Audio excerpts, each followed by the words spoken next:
کبھی بھی نہیں ہو سکتا. ذوالفقار بھائی بینگ اے جرنلسٹ جب اب ایسے کئی موقع آئے ہیں, میں نے ان سیاسی پنڈتوں سے کئی دفعہ ایسا موقع مجھے ملا, میں نے یہ کوشچنس کیا تو اس کے جواب میں انہوں نے پتہ کیا کہا, انہوں نے کہا یہ ایک سیاسی اتار چڑھا ہوا ہے, یہ ایک سیاسی روش ہے.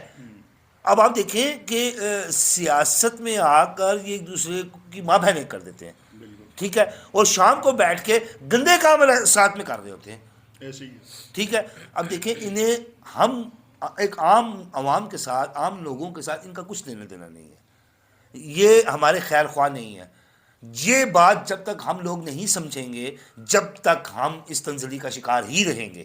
ہمیں یہ بات سمجھنی ہوگی, ہمیں اس چکر ویو سے, ان کے چکر ویو سے نکلنا ہوگا.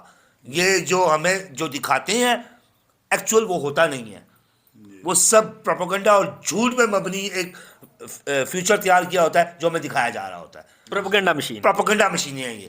ایکچول یہ بیچ میں سب ایک دوسرے کا کرتا دھرتا ہے. ایک ہی تھالی کے چٹو بٹو ہیں یہ, ایک ہی تھالی کے, ان میں کسی میں کوئی فرق نہیں ہے. سر ہمیں یہ بات سمجھنی ہوگی, جب تک ہم یہ بات نہیں سمجھیں گے ہم کبھی بھی سدھار کی طرف نہیں جا سکتے. اور یہ بڑی دکھ اور المی کی بات ہے, میں نے اس لیے یہ بات کہی کہ بیسک ہماری بیسک غلط ہے. اب آپ دیکھیں کئی دفعہ یہ چیز ہمارے سامنے آئی ہے, کئی دفعہ یہ چیز ہمارے سامنے آئی ہے کہ پارلیمنٹ میں, سینٹ میں, فردر کئی جگہ جلسے جلوسوں میں یہ ہمارے جتنے بھی منسٹرز حضرات ہیں, عام M N A M P A کو دیکھ لیں آپ, کھڑا ہو کے جب خطاب کرتا ہے تو وہ شروع آیت کریمہ سے کرتا ہے, اور لامحدود ایسے واقعات ہیں کہ انہوں نے آیات ہی غلط پڑھی ہے.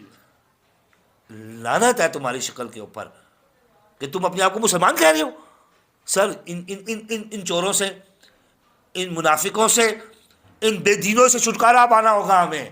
جب تک ہم ان بے دینوں سے چھٹکارا نہیں پائیں گے اس وقت ہمارا کچھ نہیں ہو سکتا. سر مجھے یہ بتائیے کہ پاکستان ایسا کیا کرے, کیا لائن لے؟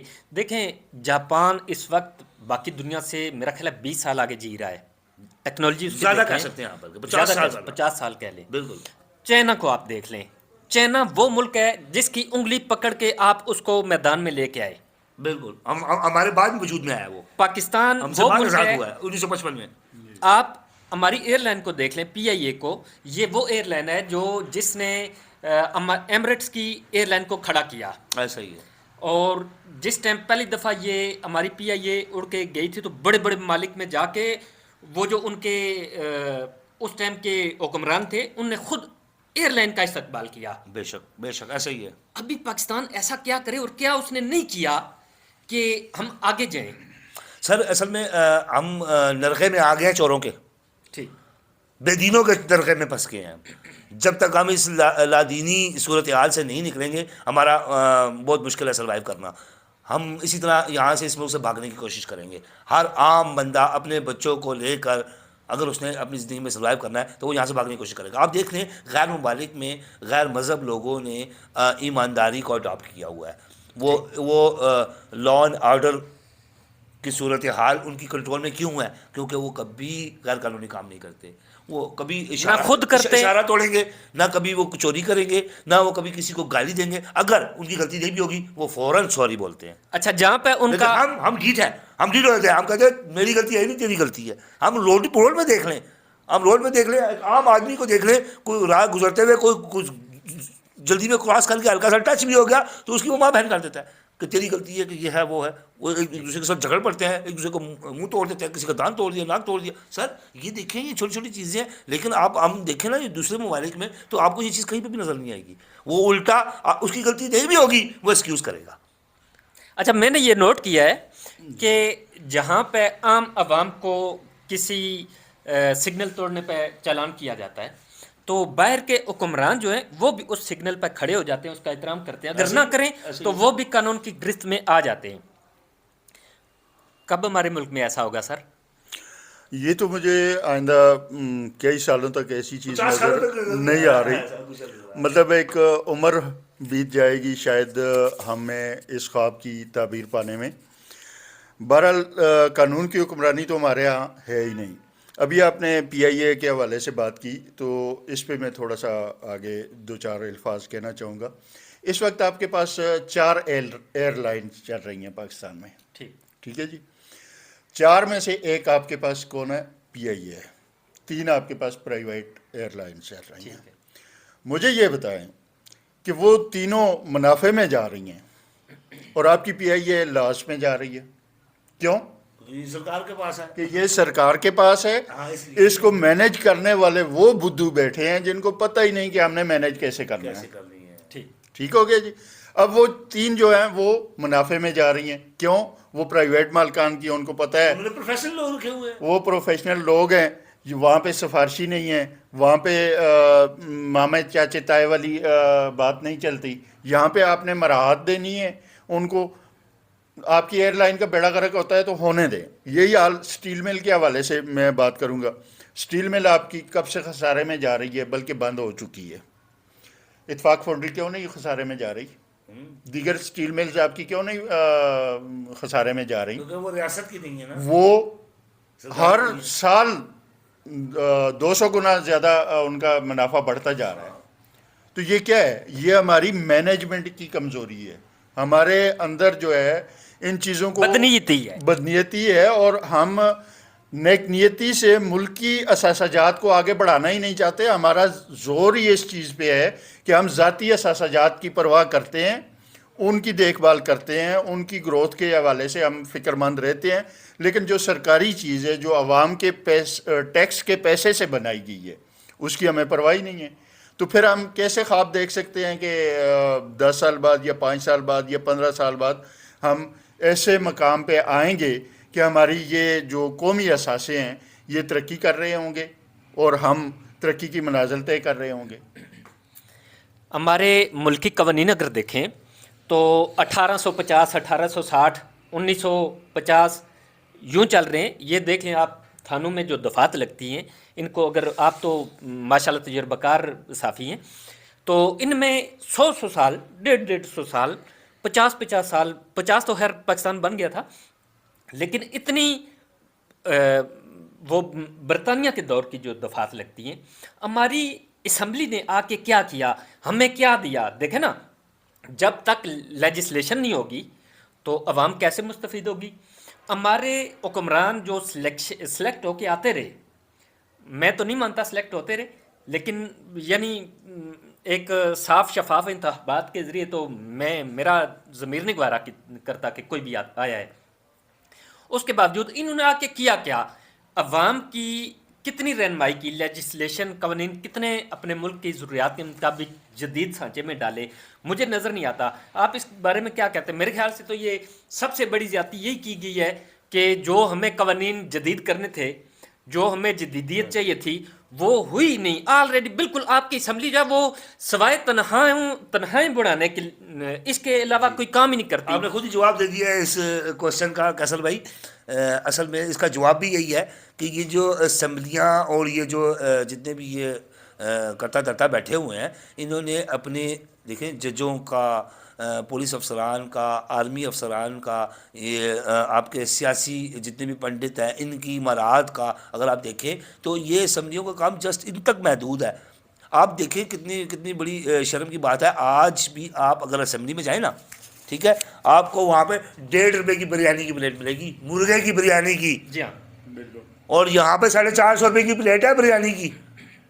ایک عام بندہ 450 روپے کی پلیٹ کھاتا ہے. کم سے کم کسی ٹھیلے والے کے پاس بھی جائیں گے، وہ بھی 200 سے 250 روپے لے رہا ہے بریانی کی پلیٹ کا. اور اسمبلی میں سر آپ کو 1.5 روپے کی پلیٹ مل رہی ہے.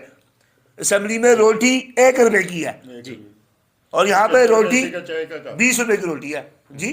75 پیسے کا چائے کا کپ، 75 پیسے کا چائے کا کپ ہے، 1 روپے کی روٹی ہے. وہ دیکھیں ان غریبوں کو جن کو ہم منتخب کر کے بیچتے ہیں، جن کے اثاثے آپ چیک کریں تو آپ کے کانوں میں سے دھواں نکل آئے گا سر. جن کے کتے فارچونر میں جناب ان کی فیڈ لائی جاتی ہے، جن کے کتے فارچونر میں واک کرنے کے لیے باہر کرتے ہیں، فارچونر میں جاتے ہیں، تو واک کرا کے پیشاب کروا کے دوبارہ فارچونر میں یا ویگو ڈالے میں وہ گھر آ رہے ہوتے ہیں.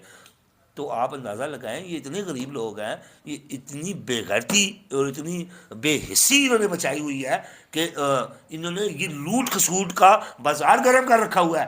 یہ اتنے بڑے لٹیرے ہیں سر. یہ محب وطن نہیں ہے، یہ انہیں پاکستان سے کچھ لینا دینا نہیں ہے. ہم پاکستانی ہیں، ہم تڑپ رہے ہیں، ہم کلپ رہے ہیں. کیوں؟ کیونکہ یہاں پہ یہ جو صورت حال ہے، جو ان لوگوں نے یہاں پہ یہ صورتحال کریٹ کی ہوئی ہے، ہم اس کے اوپر تڑپ رہے ہیں، ہم اس کے اوپر بلک رہے ہیں، چیخ رہے ہیں، اور اسی چیخنے پہ، اسی بلکنے پہ ہم بھی کسی روز مسنگ پرسنز میں شامل ہو جائیں گے، ہم بھی کسی نہ کسی عطاب کا شکار ہو جائیں گے، ہم پہ ایف آئی آرز کاٹی جائیں گی، کاٹی بھی گئی، ہمیں ٹارگٹ کیا گیا۔ آج ہم کسی ایم این ایم پی کے بارے میں کئی دفعہ میں بولا ہوں، اور آپ یقین کریں مجھے کتنا تھریٹ ملا۔ میں وہ واحد صحافی ہوں اس ٹیکسلا تحصیل کا جس نے پاکستان آرڈیننس فیکٹری کے قائم مقام ویلفیئر کے انچارج فاروق سلطان کے خلاف خبر لگائی، اس کی بے قاعدیوں کے خلاف خبر لگائی، جو کرپشن ہو رہی تھی وہاں پہ، اور مجھے وہ تھریٹ کرتا رہا، مجھے وہ گالیاں دیتا رہا، لیکن کچھ کر نہیں سکا۔ کیوں؟ کیونکہ میرے پاس ثبوت تھے۔ وہاں پہ مجھے F I U, special branches اور تمام ایجنسیوں نے مجھے کالز کی، کبھی کرنل کر رہا ہے، کبھی میجر کر رہا ہے، کبھی حوالدار کر رہا ہے، یہ کر دیں گے وہ کر دیں گے۔ میں نے کہا یار کرو، میں اس ملک کی خاطر جان دینے کے لیے، حق کی خاطر جان دینے کے لیے بیٹھا ہوں۔ میں ابھی پٹھان کا بچہ ہوں، میں مر جاؤں گا لیکن حق کی آواز اٹھاتا رہوں گا، تم نے جو میرا کرنا کر لو۔ میں اس ملک پاکستان سے محبت کرتا ہوں، اور ہر وہ شخص جو اس وطن سے محبت رکھتا ہے، جو انسیت رکھتا ہے، وہ حق کے لیے اپنی جان دینے سے دریغ نہیں کرے گا، ایک قدم بھی پیچھے نہیں ہٹے گا۔ میرا کام ہے بولنا، میرا کام ہے بے قاعدگیوں کی طرف اشارہ کرنا، ان کو ہائی لائٹ کرنا، اور میں کرتا رہوں گا۔ میں اپنی ڈیوٹی، اپنا کام، اپنا کرتویہ ایمانداری سے نبھاتا رہوں گا۔ اس کے لیے مجھے جتنا مرضی بڑا نقصان اٹھانا پڑے، ذوالفقار بھائی، کیسر بھائی، میں اٹھانے کے لیے تیار ہوں۔ مجھے اللہ کے سوا کسی سے کوئی ڈر نہیں ہے۔ یہ کیسر بھائی حدیث بھی ہے کہ جابر حکمران کے سامنے کلمہ حق کہنا اصل جہاد ہے، اور یہی جہاد آج پاکستان میں اس وقت آپ کا گناہ بنتا جا رہا ہے۔ اگر آپ سچ بولیں گے آپ اٹھا لیے جاؤ گے، آپ کے پیچھے ویگو ڈالے آ جائیں گے، آپ کو کسی نہ کسی حوالے سے اتنا ایک ذلیل و خوار کر دیا جاتا ہے کہ آپ مجبور ہو جاتے ہیں اس حق کی بات سے پیچھے ہٹنے پہ۔ لیکن میرا یہ کہنا ہے، جس طرح نعمان بھائی بے باکی سے بات کرتے ہیں، ہماری تو خیر اتنی جرت نہیں ہے، لیکن ہمارا یہ ایک پیشہ ورانہ اصول بھی بنتا ہے، بحیثیت صحافی ہمارا یہ فرض بھی ہے کہ ہم کھل کے بات کریں ان چیزوں پہ۔ نتائج کی ذمہ داری حالات پہ چھوڑ دیتے ہیں، جو بھی ہے ہم اس ملک کے ہمدرد ہیں، اور جو ہمدردی میں سچ بولتا ہے نا، اصل سچ وہی ہوتا ہے، اصل حقیقت وہی ہوتی ہے۔ لگی لپٹی رکھ کے جب آپ بات کریں گے نا تو وہ آپ کی ایمانداری نہیں ہوتی، اور اس کو بھی بننے بھی نہیں دیا جاتا، بالکل ایسے ہی ہے۔ دبا دیا جاتا ہے۔ اب آج ہم اس طرح بیٹھے ہوئے ہیں، ایک کھلی نشست کر رہے ہیں، اور بڑی کھل کے باتیں ہو رہی ہیں۔ اگر ہمیں کوئی تھریٹ دی جاتی ہے یا ہمارے ساتھ کچھ بھی کر دیا جاتا ہے تو کم از کم ہمارا ضمیر تو مطمئن ہوگا الحمدللہ کہ ہم نے جو بولا ہے وہ اس عوام کے لیے، اس ملک کی اچھائی کے لیے، جس ملک کا ہم کھاتے ہیں، جو ہماری پہچان ہے، جس میں ہمارا رہنا سہنا ہے، کیونکہ اس میں رہنا سہنا ہمارا ہی ہے۔ یہ جتنے جرنیل ہیں، ہمارے موجودہ آرمی چیف ہو گئے، گزرے جو جتنے بھی ہیں، انہوں نے ریٹائرڈ ہونا ہے، 24 سے 48 گھنٹے کے اندر اندر انہوں نے باہر چلے جانا ہے۔ اور میں اس بات کے ساتھ ساتھ یہ ضرور ریکویسٹ کروں گا، کوئی اللہ پاک ہمیں ایسا حکمران دے کہ جو ایسا قانون بنائے آنے والے وقتوں میں کہ جتنے بھی یہ اہم عہدوں پہ رہنے والے ہیں، چاہے وہ جرنیل ہیں، بیوروکریٹس ہیں، سیاستدان ہیں، کوئی بھی ہیں، جب یہ اپنے عہدوں سے ریٹائرڈ ہو جاتے ہیں تو ان کو کم از کم 15 سال تک ملک چھوڑنے پہ ان کی پابندی ہونی چاہیے، تاکہ ان کو قدر ہو کہ یار ہم صاحب اختیار ہو کے جو کچھ کر رہے تھے، جب بے اختیار ہوئے ہیں تو پھر ان کے ساتھ کیا ہو رہا ہے۔ تو اس ملک کی کایا پلٹ جائے گی اگر یہ پابندی آج لگ جائے۔ دیکھیں آپ اگلے 5 سال کے اندر اندر اس ملک کی کایا نہ پلٹے، آپ میرا نام چینج کر دیں۔ بہت ہی اہم نقطہ اٹھایا جناب ذوالفقار بھائی نے۔ اصل میں ملکی بقا کی ضمانت بھی اسی میں ہے کہ یہ جو ہمارے اوپر حکمرانی کرتے ہیں، حکمرانی بہت سے لوگ کرتے ہیں، میں صرف ایک کی طرف اشارہ نہیں کروں گا، وہ بھی جو نظر نہیں آتے اور وہ جو نظر آتے ہیں، ان دونوں پہ اگر یہ قسطن لگا دی جائے کہ انہوں نے واقعی اپنی جو ان کا سروس کا دورانیہ ہے